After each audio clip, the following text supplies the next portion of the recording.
नमस्कार। कार्यक्रम शिक्षालयमा स्वागत छ। म माधव बसाल। शिक्षालयमा शिक्षासँग सम्बद्ध विषयका बारेमा हामीले चर्चा गर्छौं।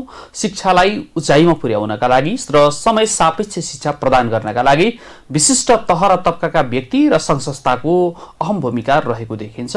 हामीले विद्यालयका, विश्वविद्यालयका साथसाथै प्रकाशनका गतिविधिहरूलाई र पाठ्यक्रम विकास केन्द्रका गतिविधिहरूलाई नजिकबाट निहाल्ने प्रयत्न गर्छौं, जसले प्रत्यक्ष परोक्ष रूपमा देशको शैक्षिक साख उकास्नका लागि महत्त्वपूर्ण भूमिका निर्वाह गरेको हुन्छ।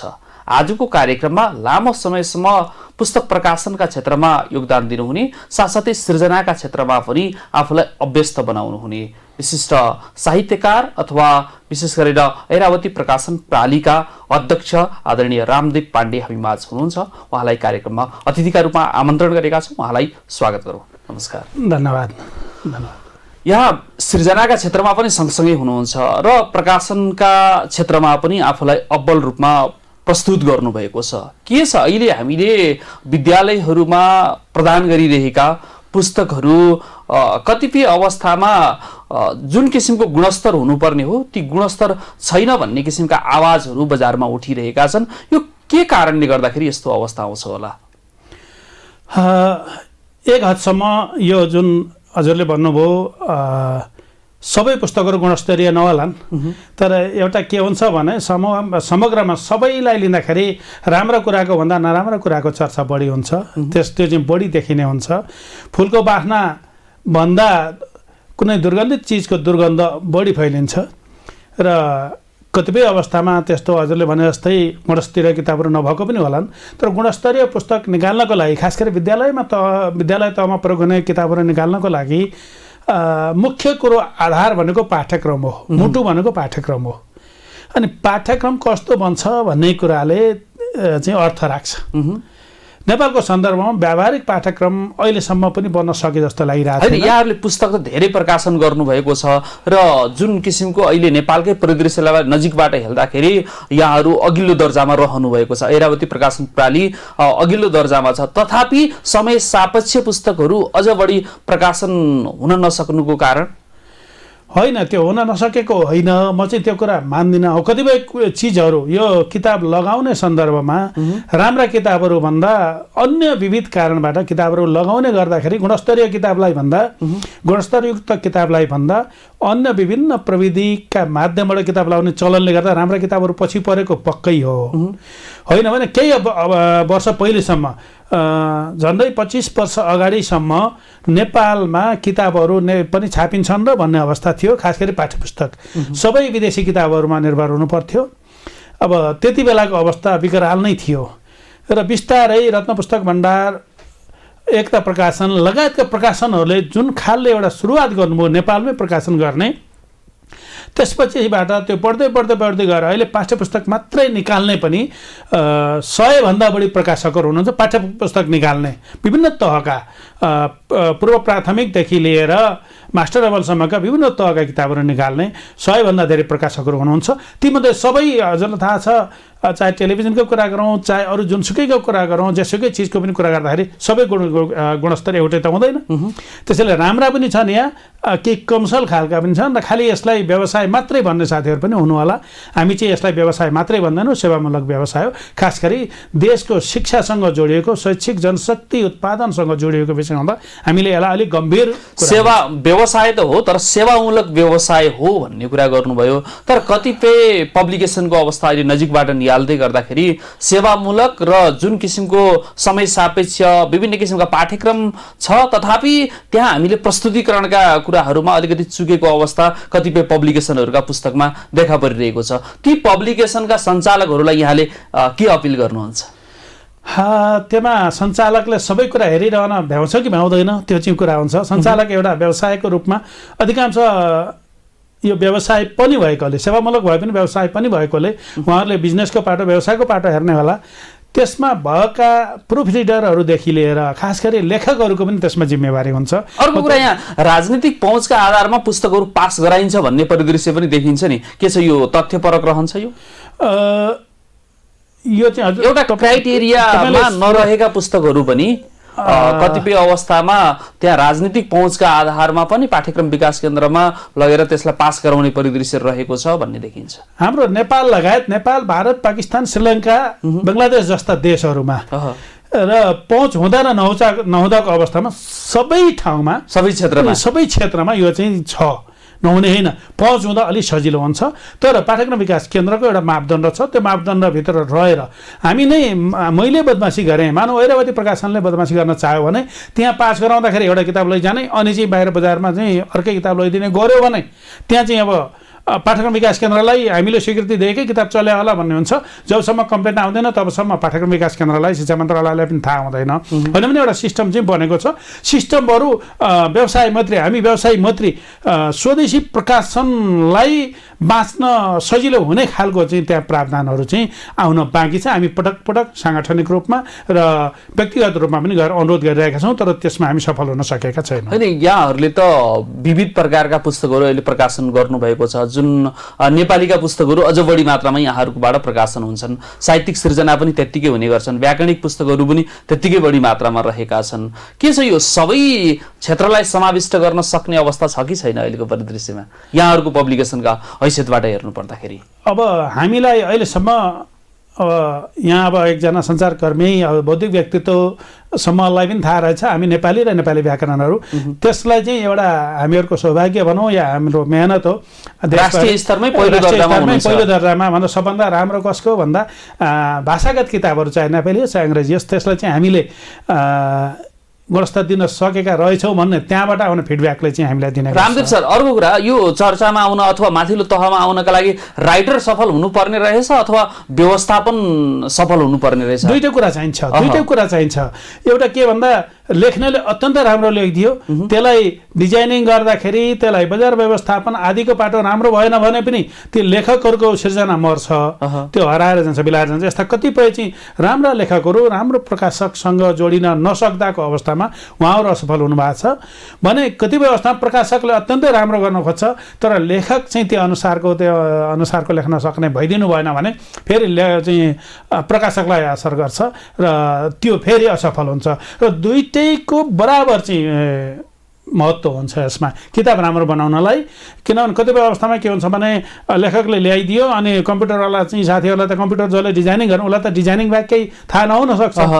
अनि जो अलिकति त्यसप्रति चासो राख्न अलिकति विज्ञ भएको चाहिँ प्रकाशक पनि हुन्छ भने उसले त्यो किताब लेखकले ल्याइदिएर मात्रै चाहिँ हामीले पनि कतिपय राम्रै लेखकहरूले पनि बिचमा त्रुटिवश कतिपय राख्न नहुने कुराहरू पनि आएको हुन्छ। हुन त यहाँहरू आफै पनि भाषाको एउटा विज्ञ भएका कारणले गर्दा जसले सहजीकरण गराइदिएको छ, हामीलाई अलिक सजिलो भएको छ। आफै सञ्चालक हुँदा र तत्क्षेत्रको यहाँहरू विज्ञ पनि भएका कारणले गर्दा सहजीकरण भएको छ। हामी रातभरि बसेर भए पनि ती चिजहरू प्रेसमा पठाउन छिटै हतारै छ भने पनि बरु रातभरि सुत्दैनौँ तर हामी आफै एकपटक नहेरिकन बाहिर पठाइँदैनौँ। त्यसैले त्यसमा हामी अलिक सचेत भएकै कारणले होला हामीबाट हुने कमी कमजोरी कहिलेकाहीँ हुनसक्छ, हुँदै नहुने होइन, मान्छे हो, मान्छेले चाहिँ कमजोरी गर्ने हो। तर हामी सकेसम्म त्रुटि रहित नै पठाउन कोसिस गर्छौँ। यो पुस्तक प्रकाशन, डिजाइनिङ र जुन किसिमको लेखन यो कतिको चुनौतीपूर्ण कार्य जस्तो लाग्छ रामदेव सर? बाहिरबाट हेर्दा जति राम्रो छ होइन बौद्धिक क्षेत्रको चिज किताब अब शिक्षालाई ल्याउने जति सजिलो र राम्रो देखिन्छ त्योभन्दा जटिलता चाहिँ यसभित्र प्रवेश गरिसकेपछि हामी देख्छौँ कतिपय लेखकज्यूहरू 2-4 जना अथवा 8-10 जना या 20-30 जनै मिलेर पनि प्रकाशन त सजिलै रहेछ भनेर चाहिँ आफै मिलेर प्रकाशन खोल्नु भएको र चाहिँ 6 महिना पनि नटिकेर चाहिँ गर्न बाहिर जानु। किन पाटो छुट्याउँदै लेख्ने पाटो छुट्टै हो, व्यवस्थापनको पाटो छुट्टै, त्यसका आफ्नो आफ्नो विज्ञता हुन्छ। लेखक भए मैले चाहिँ छापेर बेचिहाल्छु भन्ने अवस्था यहाँ छैन। म प्रकाशक हम जस्ताको ल्याए पनि चलाइदिन्छु नि त भन्ने पनि हुँदैन। यसमा दुईटैको क्वालिटी चाहिँ मेन्टेन हुन सक्यो भने हुन्छ र सजिलो चाहिँ छैन। अहिले खास गरी सरकारले हेर्ने दृष्टिकोण र सरकारको अदूरदर्शी नीतिले गर्दा हामी जसरी लागिरहेका छौँ। अब एकपटक केही समय पहिले यहाँलाई थाहा छ कतिपय स्कुलहरूलाई कारबाही समेत गर्यो शिक्षा मन्त्रालयले। Mahatma Gandhi is national father भन्ने सम्मका चिजहरू, विदेशी चिजहरू, नैनीताल चिन्ने फेवाताल नचिन्ने, उटी र हिमाञ्चल चिन्ने, हाम्रा राराहरू नचिन्ने, तानसेन नचिन्ने, यस्तो अवस्था चाहिँ थियो विदेशी किताबहरू आउँदा भने। त्यो अवस्थाबाट हामीले अहिले पार पाएका छौँ, मुक्त भएका छौँ। तर फेरि अहिले चाहिँ सरकारी नीति आदि इत्यादि कारणबाट फेरि त्यही अवस्था आउने हो कि हाम्रा छोराछोरी, हाम्रा नाति नातिनाहरूले फेरि चाहिँ Mahatma Gandhi is our national father भनेर पढ्नुपर्ने अवस्था आउने हो कि भन्ने अहिले सिर्जना चाहिँ भइरहेको छ। के छ अब यो जुन किसिमको यहाँहरूले सफलता प्राप्त गर्नुभएको छ, यो राज्य अलिकति चुस्त तन्दुरुस्त भएर प्रकाशन गर्न नसकेका कारणले गर्दा त्यो अपर्च्युनिटी यहाँहरूमाथि आएको त होइन? होइन, यसो हामी त के चाहन्छौँ भने, मेरो निजी कुरा गर्नुहुन्छ भने अथवा ऐरावती प्रकाशन हामी सबै जति छौँ, हामी सबै साथीहरूको एउटा चाहना के हो भने शिक्षा र स्वास्थ्य सरकारको तर्फबाट नै होस्, निःशुल्क होस् जनतालाई।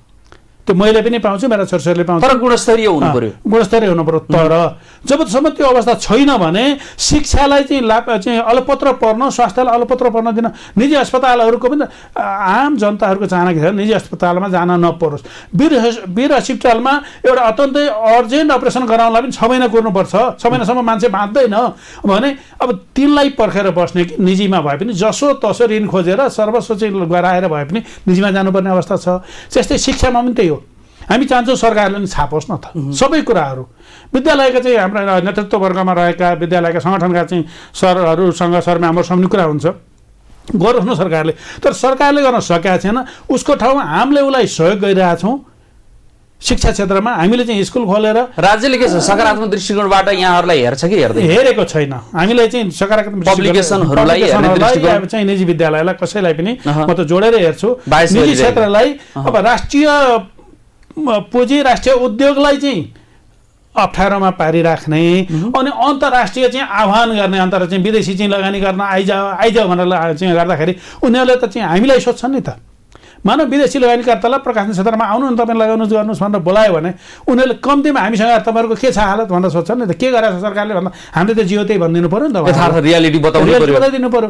त्यो हुँदाखेरि सरकारको चाहिँ दोहोरो मापदण्ड छ, न त आफैले गर्न सकेका छ, न गइरहेकालाई जस दिन जानेको छ। त्यसले गर्दा अप्ठ्यारो छ। र नीति नियमहरू बनाउन पनि यत्रो वर्ष भयो। अब अहिलेसम्म नेपालमा लाजमर्दो कुरो के हो भने अहिले गणतन्त्र आएको पनि यतिका वर्ष भइसक्यो, 8 वर्ष यत्रो वर्ष भइसक्यो गणतन्त्र आएको। दोस्रो जनआन्दोलन पछि चाहिँ शान्ति प्रक्रियामा आएको यत्रो वर्ष भयो। त्यति मात्रै होइन, सन् 1972 जेनेभामा युनेस्को चाहिँ मिटिङमा तत्कालीन शिक्षा मन्त्री रणधीर सुब्बा हुनुहुन्थ्यो। त्यस बेलाको रणधीर सुब्बा त्यहाँ चाहिँ सहभागी हुनुभएको थियो। हामी पनि देशमा पुस्तक नीति बनाउँछौँ भनेर आउनुभयो, होइन, राष्ट्रिय पुस्तक नीति हामी बनाउँछौँ भनेर आउनुभयो। आजसम्म पुस्तक नीति पटक त्यहाँ मसौदा बन्दै थन्किँदै गऱ्यो। अब के स्वार्थले रोकिन्छ थाहा छैन। अहिलेसम्म एउटा पुस्तक नीति छैन भने हामी पुस्तक लेख्ने, हामी छाप्ने मान्छेहरूलाई केले बाँध्ने त? एकजना चाहिँ हाकिम साहब आउनुहुन्छ, एउटा कुरा गरिदिनुहुन्छ, अर्को आउनुहुन्छ त फेरिदिनुहुन्छ। भनेपछि यो राजनीतिको प्रदूषित अवस्थाले गर्दाखेरि यो नीति नियम बन्ने कुरा अप्ठ्यारोमा परिरहेको छ, जसले शिक्षाका क्षेत्रमा नकारात्मक प्रभाव पारेको छ। अस्थिर, अन्डोलग्रस्त र चाहिँ अराजक राज्य व्यवस्था हुँदासम्म यो चाहिँ सुध्रिँदैन भन्ने मलाई लाग्छ। आज चाहिँ पलायन भइरहेका छन्। 7 कक्षामा 6 कक्षामा पढ्ने चाहिँ एक बालबालिकाहरूले त्यो चाहिँ के गर्ने हो भन्दा त्यतिखेरदेखि चाहिँ आफ्नो चाहिँ काकाहरू, बाबाहरू, अङ्कलहरू, दाइहरू कहाँ अस्ट्रेलिया छ कि चाहिँ क्यानाडा छ कि अमेरिका छ, कहाँ छ, त्यतिखेरदेखि सोच बनाउन थाल्छ। मेरो चाहिँ एकजना मैले चाहिँ एउटा सानो घटना भन्छु। मेरो चाहिँ भान्जीको छोरा नाति हस्पिटलमा चाहिँ अचानक भर्ना हो, 12 पढ्दै थियो। होइन, मेरो चाहिँ विदेश जान पाउँदिनँ कि, यो अपरेसन गर्न परेपछि उसको अपरेसन गर्नु पऱ्यो, अपरेसन गरेपछि म विदेश जान पाउँदिनँ कि, त्यो चिन्ता छ उसलाई। भने हामीले जनशक्ति कसरी चाहिँ केरेछौँ, नीति निर्माणमा चाहिँ अत्यन्तै कमजोरी भितलो भइरहेको छ। भितलो हुँदाखेरि यो चाहिँ समग्र चाहिँ व्यवस्था र शिक्षा र स्वास्थ्य भनेको देशको मेरुदण्ड हो। पहिलो कुरो खाना हो, बाँच्न पाउनु पऱ्यो खाएर, त्यसपछि स्वास्थ्य र शिक्षा। यी 3टा चिज मुख्य कुरा हुन्। यिनीमाथि नै चाहिँ सरकारको ध्यान गएको छैन, लापरवाही छ। भने कसरी सरकार छिटोभन्दा छिटो ध्यान जानु आवश्यक देखिन्छ, एकदम छिटो। अब अर्को कुरा रह्यो, यहाँ यही प्रकाशनसँगै सम्बद्ध हुनुहुन्छ, हामी यसैसँग बढी मात्रामा जोडिन्छौँ। हुन त यहाँ बहुआयामिक हुनुहुन्छ, साहित्य सृजनाका क्षेत्रमा यत्तिकै अगाडि हुनुहुन्छ, गीत लेखनका क्षेत्रमा पनि एउटा गीतकारको एउटा छुट्टै पहिचान बनाउनु भएको छ। अब यहाँ रह्यो अहिले बजारमा अथवा विद्यालयमा अथवा विद्यार्थीहरूको मनोभावनामा सबैभन्दा बढी रुचि कस्ता पुस्तकप्रति हुने रहेछ? समग्रमा पाठ्यपुस्तक बाहेक किताबहरू पुस्तक दुई किसिमका, पढिने र पढाइने, दुईटा किताबहरू। स्वैच्छिक रूपमा पढिने किताब अनि बाध्यताको रूपमा पढाइने किताब, दुई थरी किताबहरू छ संसारमा चाहिँ हेर्दाखेरि। सिलेबससँग जोडिएको कुरा चाहिँ एउटा त पढ्नै पर्यो, उनीहरू बाध्यात्मक रूपमा पढ्नु पर्यो, ती पढाइने किताब भए। पढिने किताब शैक्षिक रूपमा पढाइने भए। र पढाइने किताबको जति महत्त्व छ ज्ञान आर्जनको लागि त्योभन्दा धेरै नै भन्छु म, नभए त्यति नै बराबर चाहिँ महत्त्व पढिने किताबहरूको अतिरिक्त किताबहरूको चाहिँ महत्त्व छ। तर हाम्रोमा पठन संस्कृति, मैले यही जोड्दै थिएँ रामदेव सर, किन पठन संस्कृति पछाडि हटिरहेको छ? विद्यार्थीलाई त्यो सिलेबस अथवा त्यहीको पुस्तक पनि पढ्न गाह्रो भइरहेको छ, त्यसबाट अन्य पुस्तकहरू पनि खोजी खोजी पढ्ने बानीको अभ्यास बनाउन हामीले किन सकिरहेका छैनौँ? अथवा त्यस प्रकारका पुस्तकहरू दिन पो सकिरहेका छैनौँ कि कतै? बालबालिका भनेको काँचो माटो भन्ने चलन छ।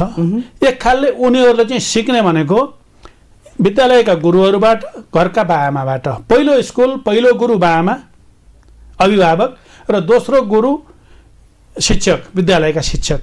त्यो दुईटै क्षेत्र सचेत नहुँदासम्म, यसको महत्त्व नबुझ्दासम्म।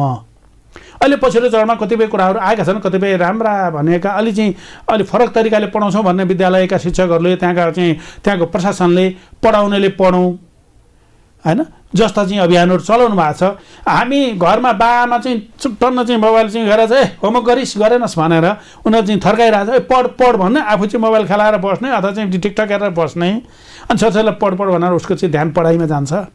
अनि विद्यालयमा छुट्टी हुने बित्तिकै, एउटा पिरियड खाली हुने बित्तिकै हामी चाहिँ गुरुवर्ग, शिक्षकहरू चाहिँ मोबाइल खेलाएर भन्ने, गएर क्लासमा बसेर पढ भन्ने, अथवा क्लासमै बसेर समेत चाहिँ मोबाइल खेलाएर बस्ने र उनीहरू पढ भनेर लगाउने। खास गरी थुप्रै चाहिँ सामुदायिक विद्यालयहरूमा, किनभने निजी विद्यालयमा कम्तीमा प्रशासन त्यही हुन्छ, उसले गाली गर्छ, रेखदेख निगरानी रहन्छ, र त्यो खालको अवस्था चाहिँ भेटिरहेको छ। कतिपय भिडियोहरू पनि बाहिर आउने गरेका छन्, बेला बेलामा समाचारहरू बाहिर आउँछन्। त्यो खालका चाहिँ परिस्थितिले गर्दाखेरि जबसम्म स्वयं शिक्षक र अभिभावक यसप्रति पढ्दाखेरि, नयाँ किताबहरू, राम्रा किताबहरू, बाहिरी किताब पढ्दाखेरि ज्ञान आर्जन हुन्छ भन्ने चाहिँ थाहा हुँदैन, उहाँहरूले चाहिँ बुझ्नुहुन्न, तबसम्म विद्यार्थीहरूलाई त के छ र? अहिले प्रविधि एकदम हत्तै आयो। होइन, मैले यहाँलाई जोड्न चाहेँ, कतिपय विद्यालयहरूले अतिरिक्त पुस्तक भनेर राखिदिएको पनि पाउँछ, जो मनोरञ्जनमूलक पनि छ, उनीहरूले खोजी खोजी पढ्ने वातावरण पनि दिएको छ, र कतिपय विद्यालयहरूले राखेकै छैनन्, त्यो परिदृश्य पनि छ। यसलाई समानुपातिक दृष्टिकोणले वितरित गराउने वातावरण कसरी सिर्जना गर्न सक्छ? अत्यन्तै राम्रो प्रश्न सोध्नुभयो। यसमा खास गरी सामुदायिक विद्यालयमा, निजी विद्यालयहरूले उनीहरूले लगानी गर्छन्, कसरी राम्रो हुन्छ भनेर अहिले पछिल्लो चरणमा, पहिले चाहिँ केही विद्यालयहरूले मात्र गर्दै थियो, बढ्दै गएर कम्तीमा पनि वर्षमा 3टा अतिरिक्त, कम्तीमा पनि कतिपय विद्यालयहरूले हरेक महिना एउटा किताब चाहिँ अतिरिक्त किताब चाहिँ पढाउँछन्। होमवर्कको ठाउँमा, होमवर्क दिने ठाउँमा बिदा हुँदाखेरि त्यो किताब पढेर चाहिँ आउन लगाउँछन्। इङ्ग्लिस नोभल पनि हुनसक्छ, नेपाली उपन्यास पनि हुनसक्छ। खास गरी निजी विद्यालयको हकमा चाहिँ नेपाली नै बढी पढाउनु पर्ने आवश्यकता देखिन्छ, किन अधिकांश किताबहरू इङ्ग्लिसमा हुन्छन्, उनीहरू नेपालीमा कमजोर हुँदैन, नेपाली भाषाकै किताबहरू पढाउने गर्नुभएको छ धेरै जसो स्कुलहरूले। अब अहिले त सामाजिक अध्ययन विषय पनि नेपालीमा रहेका कारण जसलाई चाहिँ किताब निःशुल्क पाएर, एक खालले नेपालमा चाहिँ एउटा चाहिँ दुःख लाग्दो कुरा के छ भने, निजीमा जान नसकेर उपचार गराउन सरकारीमा जाने, निजीमा पढाउन नसकेर सरकारीमा पढाउने भन्ने जुन मानसिकता छ नि, त्यस्तो मानसिकताले हामीले सामुदायिक विद्यालयमा पढिरहेछन् बालबालिकाले, जरो गाडिरहेको छ। त्यसरी अब तिनीहरूले पाठ्यपुस्तक किन्न नसकेपछि अनि अतिरिक्त किताब किन्ने कुरो भएन। अतिरिक्त किताब रङ्गीन हुनुपर्छ, तिनीहरूको लेभल अनुसारको चाहिँ हुनुपर्छ, त्यसो गर्दा किताबको मूल्य बढी हुन्छ। राज्यले त फेरि शिक्षाको कुरा चाहिँ निःशुल्क र अनिवार्यका कुराहरू गर्छ त फेरि विद्यालयसम्मको। म पाठ्यक्रम विकास केन्द्रमा अहिले देख्छु अतिरिक्त किताबहरू पहिले थुप्रै छापिँदा रहेछन्। जनशिक्षा सामग्री केन्द्र, पाठ्यक्रम विकास केन्द्रमा थुप्रै किताबहरू, अतिरिक्त किताबहरू, कथाका किताबहरू, निबन्धका किताबहरू आदि इत्यादि थुप्रै छन्, तर त्यो अहिले छापिन बन्द भए। अहिले चाहिँ छैन कहीँ पनि। यसको असर के राजनीति नै हो? राजनीति अब व्यवस्था, राज्य व्यवस्था, राजनीति भन्दा राज्य व्यवस्था चाहिँ होइन भने तिनीहरूले अतिरिक्त किताब छापेर हरेक विद्यालयमा चाहिँ ती किताबहरू उनीहरूले सप्लाई गर्नु पर्यो नि त। खास गरी सामुदायिक विद्यालयमा निजीले त आफै किन्न लगाउँछन्, किन्छन् होइन, हैसियत कमजोरै भए पनि किनेर जस्तो गरेर अभिभावकले किनेर चाहिँ उनीहरूलाई पढाउँछन्। तर चाहिँ एउटा अरूका नाममा सरकारले केही समयसम्म 6.5 लाख रुपियाँ चाहिँ सामुदायिक विद्यालयहरूलाई यो लाइब्रेरी बनाउने भनेर छुट्याएर दियो। विकराल स्थिति त्यहाँ कहाँ भइदियो भन्नुहुन्छ भने कतिपय विद्यालयहरूले त्यसलाई खाजा खाएर सिद्ध्याउनु भयो, कतिपयले राहत शिक्षकहरू अनि के शिक्षकहरूको तलब खुवाएर त्यसलाई चाहिँ गर्नुभयो र कतिपयले बिल मात्रै बनाएर गर्नुभयो। अहिले चाहिँ ती पुस्तकालय 6.5 लाख रुपियाँ पाएका कतिपय सामुदायिक विद्यालयका पुस्तकालयहरू भनेर चाहिँ बनाएको ठाउँमा गएर हेर्नु भने सबै गेस पेपर र गाइड फ्रीमा पाएका, कतैबाट ल्याएका पुराना किताबहरू भएको केही छैन। ती विद्यार्थीहरूले पढ्न अतिरिक्त किताब म भेट्दिनँ। भनेपछि अनुगमन भएको छैन त्यस क्षेत्रमा। यहाँ त नियम बनाइदिने छोड्ने यसो गर्नै भन। एकचोटि त्यो नियम पनि एकपटक आउँछ, एकजना मन्त्री अथवा एउटा मन्त्री उहाँ परिवर्तन हुनुहुन्छ, अर्को फेरि चाहिँ त्यो आउँदैन। विधान पनि परिवर्तन हुन्छ सरकारी। प्रदीप मैले अघि भने नि पुस्तक नीतिकै कुरा गर्दै थिएँ। प्रदीप नेपाल शिक्षा मन्त्री हुँदाखेरि त्यो मसौदा प्रस्तुत गरियो। पुस्तक व्यवसाय महासङ्घ र प्रकाशक सङ्घ मिलेर चाहिँ त्यहाँ चाहिँ सहित मिलेर त्यो एउटा चाहिँ मसौदा लगे। अब 9 महिना कार्यकाल रहेछ उहाँको। त्यतिखेर उहाँ जानुभयो, हट्यो। दिना शर्मा आउनु, उहाँलाई बुझाइयो। धन्ना पौडेल अहिले चाहिँ अब कति शेष भइसक्नु भएको छ, उहाँलाई हामीले फेरि बुझाइयो। पटक जतिजना शिक्षा मन्त्री आउनुहुन्छ त्यति बेला चाहिँ पुस्तक नीति लगेर बुझाइन्छ, अनि उहाँ जानुहुन्छ। एकपटक प्रधानमन्त्री कार्यालयसम्म पुगेको थियो भन्ने कुरा आयो, फेरि कसको के छ इन्टेन्सन, र पुस्तक नीति आयो, सिस्टममा गयो भने भारतीय किताबहरू, भारतीय प्रकाशकहरू जो चाहिँ यहाँ चाहिँ हरेक कुरामा हस्तक्षेप गर्छन् र इभन चाहिँ दूतावासबाट, भारतीय दूतावासबाट मन्त्रालयसम्म थर्काइन्छ भन्नेसम्म सुनिन्छ। त्यो चाहिँ आफूहरूको अनुकूल, आफ्ना प्रोफेसरहरूको अनुकूल चाहिँ यहाँ काम भयो भने उहाँहरूलाई भनेर त्यहाँ चाहिँ के गरेको भनेर सचेत गराएर त्यो काम हुन नदिने गरेको भन्ने सुनिन्छ। र एक हदसम्म समग्र चाहिँ राजनीति नै त्यतैबाट चले जस्तो हो, त्यतैबाट निर्देशित हुने हुँदा त्यो होइन भन्न पनि सकिँदैन। अब अर्को कुरा रह्यो यहाँ प्रकाशनकै क्षेत्रबाट हेरौँ। अब यो ई लाइब्रेरीका कुराहरू, अनलाइन विषयवस्तु जुन कन्टेन्टहरू लिने विषयवस्तुहरू, यसले गर्दाखेरि नेपालको परिदृश्यमा पुस्तक व्यवसायलाई कस्तो प्रभाव पारेको छ होला? अब कतिपय अवस्थामा मान्छेहरूलाई के लाग्छ भने खतमै हुने भयो, यो चाहिँ अब किताब चल्दैन, किताब काम नलाग्ने भयो, मल्टिमिडियाको कुरा आयो, सबै चाहिँ डिजिटलमा आउने भयो, लर्निङका कुराहरू आयो, लर्निङ आयो, सबै डिजिटल आउने भयो। तर त्यो होइन रहेछ। त्यस्तो हुन्थ्यो भने आज पनि पाठ्यपुस्तक त छँदैछन्, चाहिँ साहित्यिक किताबहरू करोडौँको सङ्ख्यामा बिक्छन्। बेलायत, फ्रान्स, अमेरिका जस्ता देशहरूमा विश्वकै परिदृश्य हेर्दा तिनीहरू त चाहिँ प्रविधिमा हामीभन्दा धेरै अगाडि छन्। तर त्यो सकिने भए त किताब त्यहाँ सकिसक्थ्यो त। अहिले पनि एउटा किताब करोडौँको सङ्ख्यामा बिक्ने गर्छ। बेस्टसेलर किताबहरू भन्न पटक आइरहेछ। अहिले पनि चाहिँ थुप्रै किताबहरू, नोबेल प्राइज प्राप्त किताबहरूदेखि अन्य किताबहरू पनि थुप्रै राम्रो किताब करोडौँ लाखौँ करोडौँको सङ्ख्यामा बिक्री भइरहेछ भने त्यसले केही समयलाई हामीलाई डर देखाइरहेछ र हामी प्रविधिलाई पचाउन नसक्ने गरी हामीलाई त्यो पाचन भइरहेको छैन। त्यो प्रविधिलाई जबरजस्ती खालि मोबाइलमा हेरेपछि सबै सिद्धियो भन्ने हुन्छ। आज पनि मैले कुनै एउटा पत्रिकामा चाहिँ एउटा आर्टिकल पढ्दै थिएँ, अन्जु भट्टराई कसैले लेख्नु भएको थियो, अनि त्यसमा लेख्नु भएको छ वास्तवमा जुन खालको मानसिक खुराक कागजको किताब पढ्दाखेरि आउँछ, मानसिक खुराक मिल्छ दिमागलाई, डिजिटल चिजहरू पढ्दाखेरि त्यो चाहिँ आउँदैन। फेरि अर्को कुरा पनि रहला रामदीप सर, यहाँ दिगो रहने कुराहरू होला। कागजमा हेरेर पढ्दा त्यो पछिल्लो समयसम्म स्मरणमा रहन सक्ला।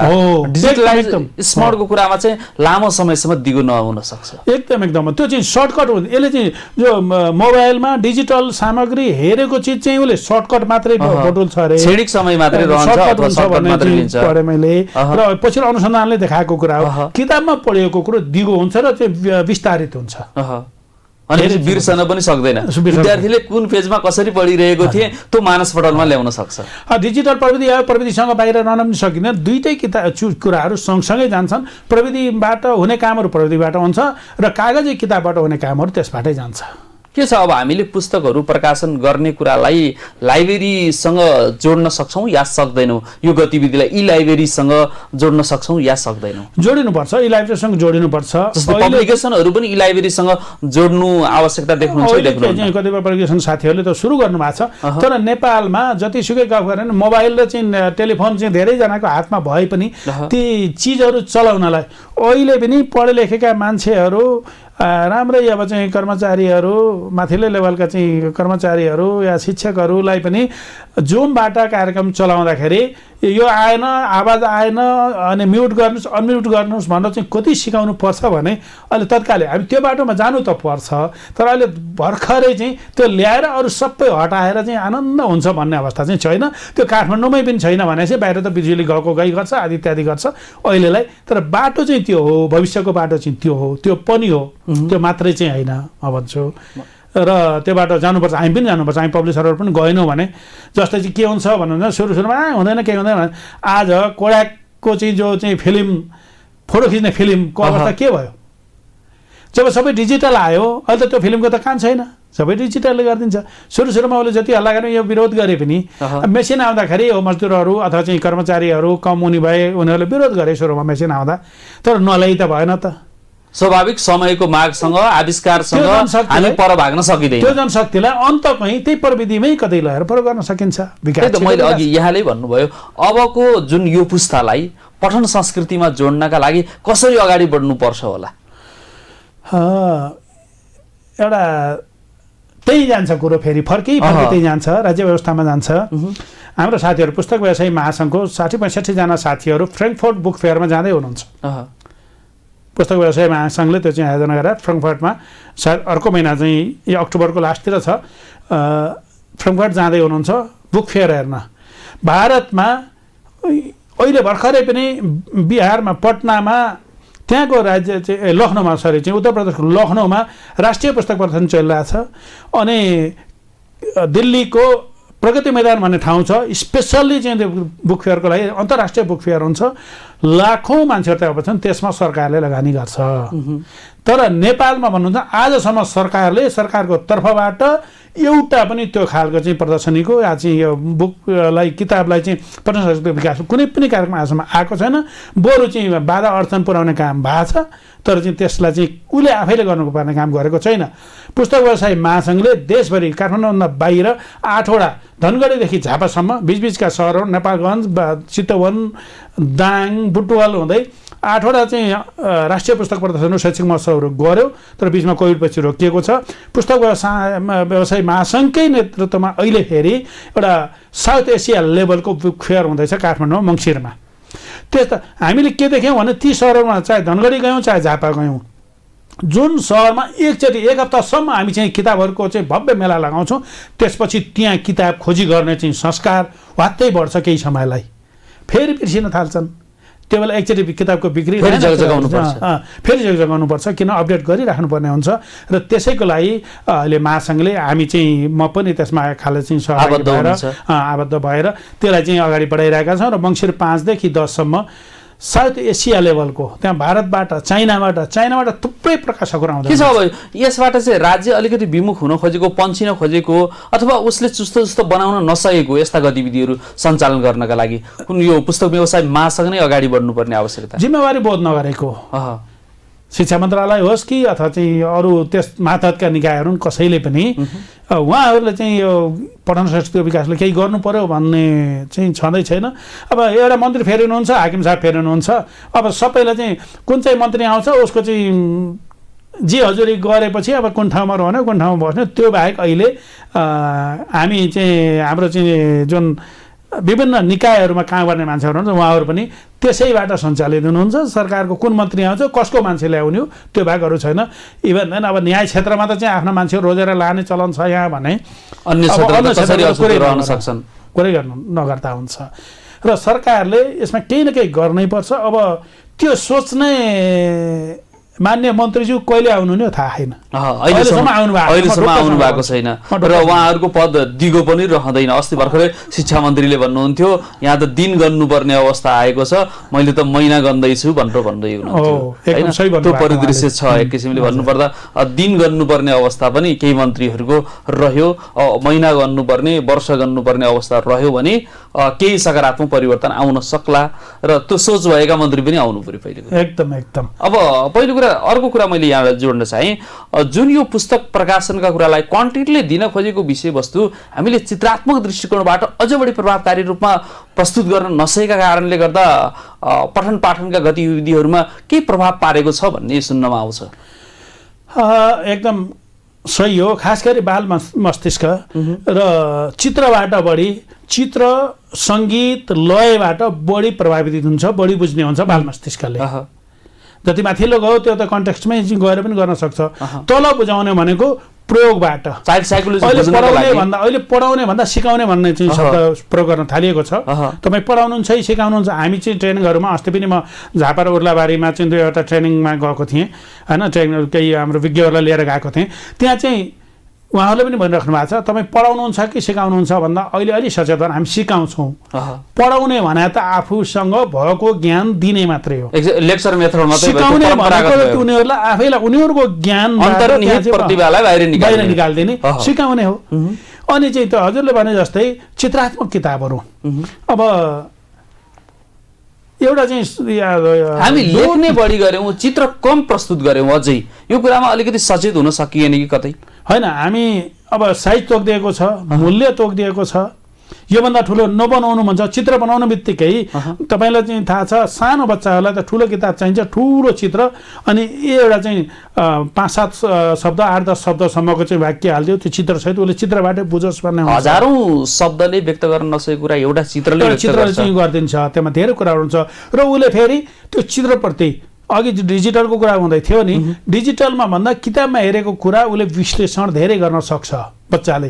त्यो धेरै तरिकाबाट धेरै पाटोबाट सोच्न सक्छ। यताबाट हेर्छ, यता पल्टाएर हेर्छ, यताबाट हेर्दा यस्तो देखिँदो रहेछ, यताबाट हेर्दा यस्तो देखिँदो, एउटै चित्रलाई पनि उसले चाहिँ त्यसलाई क्रिएसन उसको दिमागमा चाहिँ उत्पन्न हुन्छ बच्चाको भने त्यो चित्रात्मक तपाईँले भने जस्तै हो त्यो हुनुपर्छ। तर हामीहरूको चाहिँ बाध्यता के छ, हामी प्रकाशकहरू खास गरी पाठ्यपुस्तक प्रकाशन गर्दाखेरिको अवस्थामा अब किताबलाई यो किताब औषधि होइन, किताब कुनै खाद्य पदार्थ होइन, किताब हो। पाठ्यक्रम विकास केन्द्रले पाठ्यक्रम दिन्छ अनि उसले के भन्छन् 3 वर्षपछि फेरि निर्माण लिएर पाठ्यक्रम बदलिन्छ 10 वर्षपछि पुस्तक चाहिँ परिवर्तन गर्नुपर्छ। उनीहरूले चाहिँ 3-3 वर्षमा लगेर उसले चाहिँ ल चाहिँ राष्ट्र बुझाऊ अनि चाहिँ यो गरेर त्यसलाई चाहिँ एक त खर्चिलो पनि बनाइदिने। अनि हामीले पटक भनौँ कम्तीमा पाठ्यक्रम परिवर्तन भएछ त स्वतः त्यो किताब काम लाग्दैन, हामी परिवर्तन गर्नुपर्छ, हाम्रो बाध्यता हो। तर पाठ्यक्रम परिवर्तन नहुँदा पनि हरेक 3 वर्षमा लगेर हामीले त्यहाँ फेरि चाहिँ अर्को समस्या के छ, त्यहाँको चाहिँ ठुलो समस्या भने एकपटक त्यहाँका विज्ञहरू भनेर जसलाई बोलाउनुहुन्छ उहाँहरूले पास गरिदिनुहुन्छ यो सुधार्नु भनेर हामी त्यो सुधारेर लैजान्छौँ होइन।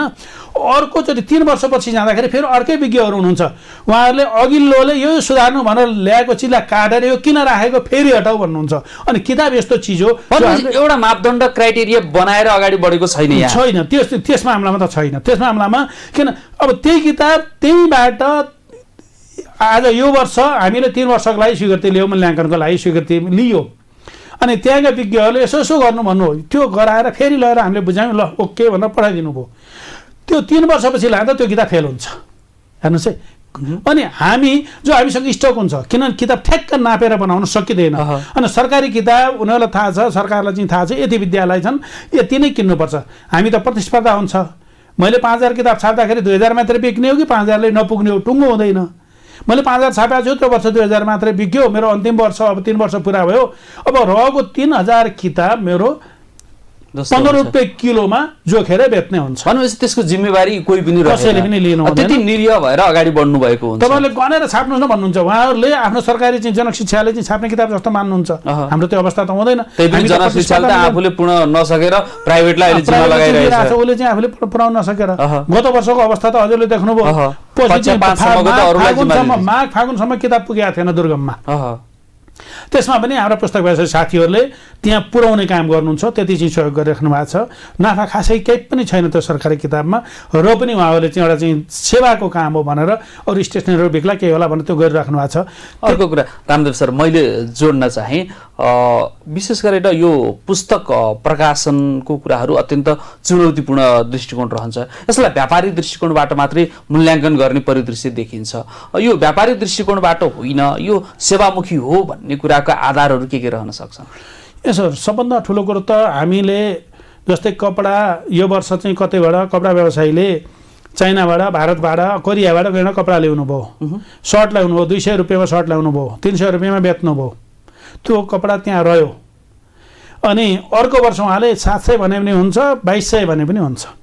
किन त्यहाँ मूल्य हुँदैन तोकिएको हुँदैन हाम्रोमा साल तोकिएको हुन्छ यदि सालमा छापिएको यो संस्करण भनेर त्यसमै लेखिएको हुन्छ यति मूल्य भनेर त्यसमै लेखिएको हुन्छ त्योभन्दा 1 रुपैयाँ बढी लिन पाइँदैन विदेशतिर अहिले पनि अब किताबको मूल्य कागजको मूल्य प्रेसको मूल्य छपाईको मूल्य बढेपछि त्यही किताबमा स्टिकर लगाएर बेच्ने चलन छ तर हामीलाई यहाँ साह्रै व्यथिति भयो भनेर हामी पुस्तक व्यवसायहरू नै गएर मिलेर स्टिकर लगाउने चलन हटाइदिनुस् भनौँ आबेल मुझे मार भने जस्तै हामीले आफ्नै खुट्टामा बन्चेर हान्यौँ के गर्यौँ अहिले त्यो स्टिकर लगाउन गैर कानुनी मानिन्छ अपराध मानिन्छ त्यो लगाउन मिल्दैन हामीले जति चाहिँ गोदाममा राखेर जतिसुकै गरे पनि त्यो किताब जतिमा छापिएको छ हामीले त्यतिमा नै बेच्ने हो सेवामूलक हुनको लागि चाहिने मापदण्डहरू अनि सरकारले दिएको पाठ्यक्रमभन्दा बाहिर जान मिल्दैन उसले तोकिदिएको छ एउटा क्राइटेरिया भित्र रहनु इभन यति पेजभन्दा धेरै गर्नु प्रति पृष्ठ मूल्य 10 वर्षदेखि एउटै छ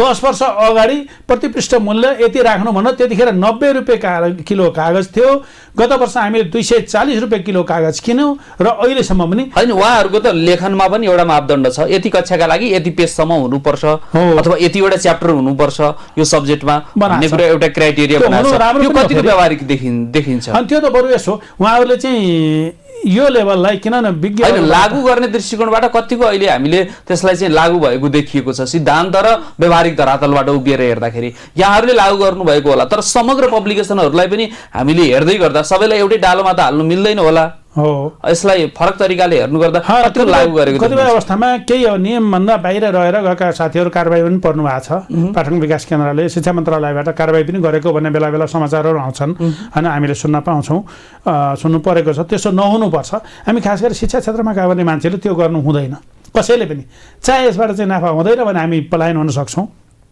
अरू व्यवसाय गर्न सक्छौँ के छ अर्को कुरा मैले जोड्न चाहे यहाँहरूले जुन किसिमको मूल्य निर्धारण गर्नुहुन्छ त्यो मूल्य चाहिँ अधिक रह्यो भन्ने किसिमका जनगुनासाहरू रहन्छ यहाँको पब्लिकेसनलाई मात्रै भन्न खोजिन मैले समग्र पब्लिकेसनको अवस्थालाई हेर्नुपर्दा अहिले मूल्य निर्धारण केका आधारमा गरिन्छ भन्ने किसिमका प्रश्नहरू आम अभिभावकहरूबाट उठ्ने गर्छ यसो यदि मूल्य बढी हुन्थ्यो भने यहाँका नामै लिएका मैले अघि नै सुरुमै नामले रत्न पुस्तक भण्डारले पाठ्य पुस्तक छाप्न छोड्यो नाफा हुन्थ्यो भने उसले किताबको काम छोडे होइन पाठ्य पुस्तक अहिले चाहिँ एकदमै कम 1-2 बाहेक उसले छापिरहेको छैन कतिपय चर्चित प्रकाशकहरू भटाइटीमा रहेर वर्षौँदेखि नेपालको इतिहास बोकेका प्रकाशकहरू केही 2 वर्ष अगाडि बन्द भए केही एउटा प्रकाशक चाहिँ यहाँलाई थाहा छ नेपालभरि पाठ्य पुस्तकहरू अत्यन्त धेरै चलाउँथ्यो त्यो एक खालले बन्द नै भएर पाठ्य पुस्तकहरू छाप्नै छोडेको छ गत वर्ष एउटा चाहिँ एकदमै नाम चलेको प्रकाशकले मलाई नाम लिनु हुँदैन प्रकाशकले किताबहरू म छाप्दिनँ भनेर स्कुलहरूमै गएर म किताब छाप्दिनँ कसैको लगाउनुहोस् भनेर भन्यो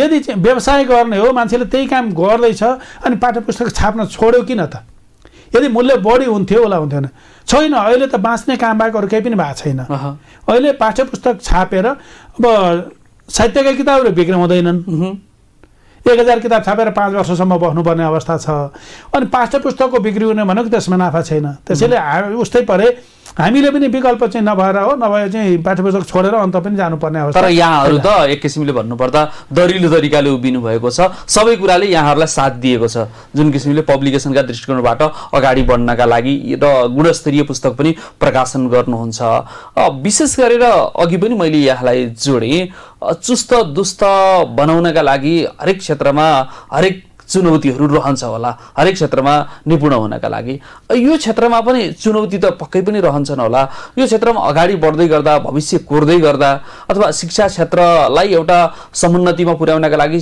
जुन पुस्तक व्यवसायको मात्रै भएर पब्लिकेसनहरूको महत्त्वपूर्ण भूमिका रहेको छ यो कतिको बढी चुनौतीपूर्ण देखिन्छ रामदेव सर नेपालबाट चाहिँ विदेश जाने मान्छेहरू हुन् या नेपालमै कुनै व्यवसाय सुरु गर्ने मान्छेहरू हुन् त्यसप्रतिको विज्ञता त्यसप्रतिको ज्ञान त्यसप्रतिको प्रशिक्षण नलिकन काम गर्ने चलन छ यहाँ त यतिकै प्रवेश गरौँ कसैले गरेको देखेर जस्तै एक्जाम्पलका लागि ऐरावती पब्लिकेसनले राम्रो गरेको छ अहिले बजारीकरण राम्रो छ भन्ने देखेर अन्य पब्लिकेसनहरू फेरि नउदाउन खोज्नुभयो भने उहाँहरूका लागि कतिको चुनौती हो त्यही त मैले भने नि त त्यही यो व्यवसाय सुरु गर्न गाह्रो छैन नेपालमा दर्ता हौँ गएर चाहिँ कम्पनीमा दर्ता हुने हो कम्पनीमा दर्ता हुने लेखाउँ पैसा छ भने लेखकलाई पैसा दिउँ अनि छापौँ तर त्यसको गुणस्तर दिनलाई त्यसको सिस्टम के हो, को प्रकाशक बन्ने, को लेखक बन्ने, को प्रकाशक बन्न पाउँदैन, एउटा सिस्टम त पुस्तक नीतिले ल्यायो। फेरि गएर त्यही जोडिन्छ। हेर्नुहोस्, पुस्तक नीति आयो भने यो तिमीले चाहिँ यो किताब प्रकाशन गर्न पाउँछौ, यो प्रकाशन गर्नको लागि यति पढेको हुनुपर्छ, यति जानेको हुनुपर्छ, यो मापदण्डमा आधारित हुनुपर्छ भन्ने हुन्छ।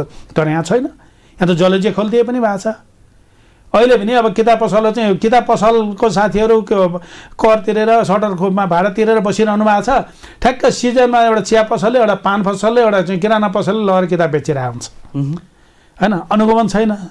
अनुगमन नभएपछि बिचरा जसले चाहिँ त्यसकै लागि भनेर चाहिँ कर तिरेर बस्नु भएको छ उहाँहरूले चाहिँ बेच्न पाउनुहुन्न। अनि अर्कैले लगेर ठ्याक्क यही सिजन हो, अब चाहिँ 15 दिन त बेच्ने हो भन्छ, गएँ त्यो चाहिँ लगेर बेचिदिन्छ होइन।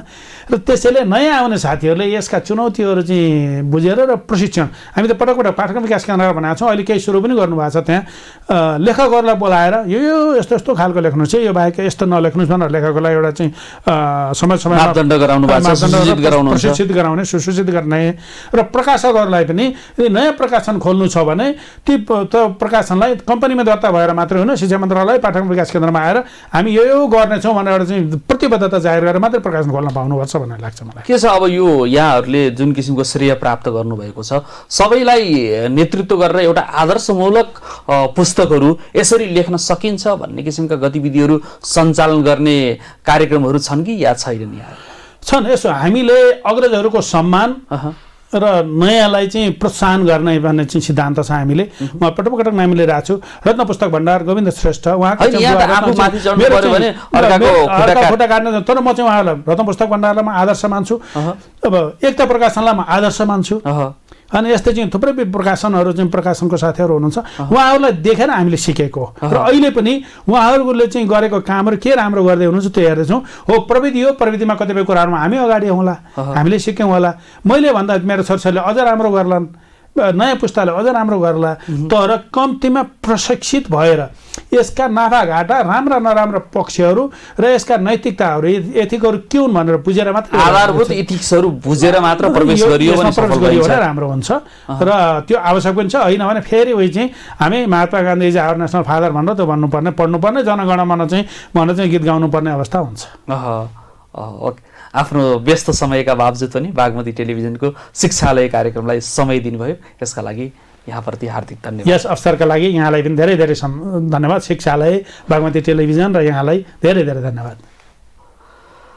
हामी शिक्षासँग जोडिन्छौँ, शिक्षाका विविध आयामहरूसँग सम्बन्धित रहने गर्दछौँ। प्रत्यक्ष रूपमा शिक्षक, विद्यार्थी, अभिभावक, विद्यालय, साथसाथै पब्लिकेसन र लेखक, यी विविध आयामहरूबाट हामीले शैक्षिक उन्नति प्राप्त गर्न सक्छौँ। साथसाथै हाम्रा रिसर्चका कार्यहरू, अनुसन्धानमूलक क्रियाकलापहरू पनि शैक्षिक क्रियाकलापभित्र समाविष्ट भएर अगाडि बढ्नु पर्दछ।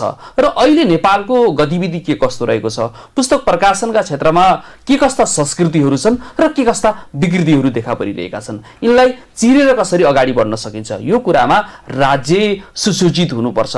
नकारात्मक कुराहरू छोड्दै सकारात्मक कुराहरूलाई पछ्याउँदै बेलैमा राज्य अगाडि बढ्न सक्यो भने शिक्षाका क्षेत्रमा आमूल परिवर्तन हुन सक्छ।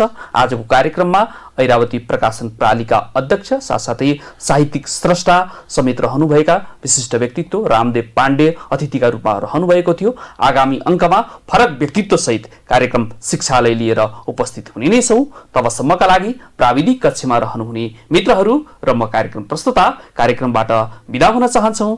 नमस्कार।